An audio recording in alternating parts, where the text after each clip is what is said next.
Panalo ang aton duha ka manok mga boss sa isa ka adlaw, isa ka gabi diriya sa RTR Agusan del Norte. Cromwell versus Kulot, tapos Bradin versus Lalang. Daog aton duha ka manok mga boss. So hello, what's up mga bossing ko? This is Ken Times TV. So for today's video mga boss, panibagong araw, panibagong bakbaka na naman. So mauto mga boss, gikan din sa dagat mga boss, tapos nirekta na dahil may dito sa venue sa RTR, kay layo pa ang biyaheng Magallanes to RTR. So mauto mga boss, niabot namin DRR din sa likod sa Crispy King dool sa terminal sa RTR. So mauto mga boss, pag abot tamo ako na lang gi-plaster ang tripod, video, sugal, etc. para magsugod ng dala. Tapos mga boss, bago pa din ni kaabot ang kalaban na mo mga boss, gikan pa din sila na hapon mo to nagpractice sa sila kadali, tapos gisugdan na dayon.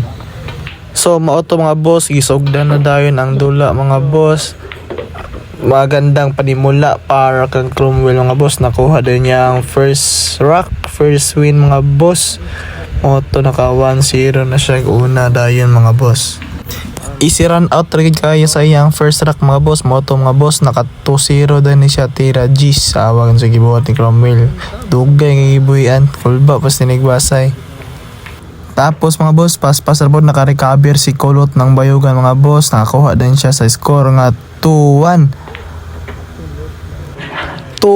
to 3-1 din do nga boss. Race 11 na ilang duwa, 3-1 na score favor of Cromwell. Fast forward din ta mga boss, 2-1 to 3 all dayon ang hitabo sa dula. So diri apod sa Picas table mga boss, gisugdan na dayon ang dula ni Lalang versus Bradin. Moto practice kadali, tapos sugod din duwa, race 3 race 4 lang dula.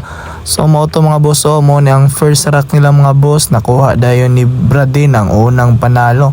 Ang duwa nila ni 3 ra rotation race 4, moto nakuha niya unang rack.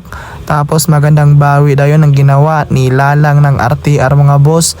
Last 2 pa siya ani, pero wa na gid yan nang gihuman diretso, mo to nagka 1-1 na ang score.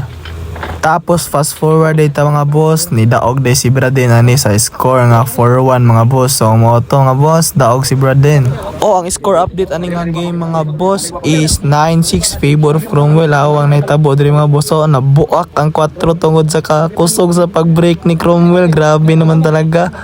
Grabe ka power kayo ang itong power break na mo Hercules. Grabe naman talaga, nabuak ang 4 mga boss. Dapat ang uno or ang mother maguba, pero ang 4 gina naguba. Grabe naman talaga. So mga mga boss, fast forward din ta, easy win na kayo ang nahitabo sa last rack ni Cromwell o Kulot. Ang score ani di ay kay 11-8 mga boss. So mga boss, after na mo sa dula, sibat na din mi kay sila pa Magallanes pa.